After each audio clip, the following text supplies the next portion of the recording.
Hi guys, so ayan dahil day off ng Disney Princess today dito sa Hong Kong natin. So syempre hindi pwedeng hindi tayo mamasyal mga be.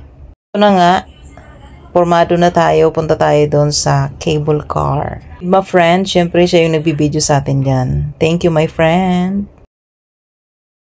Yung isa kong friend kasi is not available so nagaya ako ng ibang kaibigan.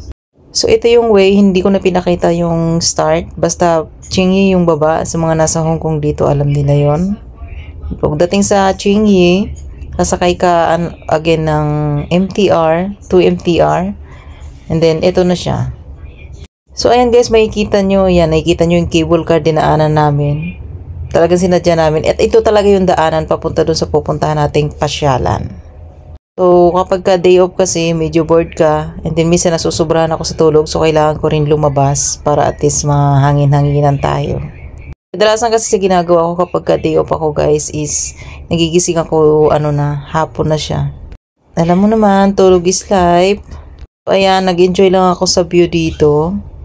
Nakaka-relax din talaga minsan mag-unwind. Siyempre, yung 1 week nating pagod, kailangan nating palitan ng energy. Kailangan nating mag-recharge. So, ito yung cherry blossoms. Ang mahirap lang dito guys is yung pinuntahan namin yung cherry blossoms niya is hindi pa siya nagbo-bloom.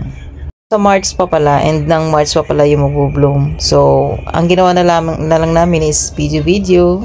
Actually, mag-i-enjoy ka naman dito kahit na hindi pa siya nagbo-bloom. Kasi makikita mo rito yung padaan-daan na cable car. Isa yan sa mga attractive dito. Ito sa mga dinarayo rito, yung mga nagtutur dito sa Hong Kong. Next time, yun yung gagawin natin. Sasakay tayo ng cable car. Ayan. Ganda niya, diba? So, ayan yung my friend. Isa mga friend ko. Nakikita nyo yung garden. Hindi pa siya namumulaklak. So, babalikan namin siya ng end of March. Hindi po pwedeng hindi tayo makapagrampa rito ng mga Disney Princess. Mala Disney Princess. So, ayan nakalagay dyan na mag-bloom pa siya is end of March. So, ito yung namin. Yan lang guys. Next time, maghanap ulit tayo ng mapapasyalan. Bye-bye!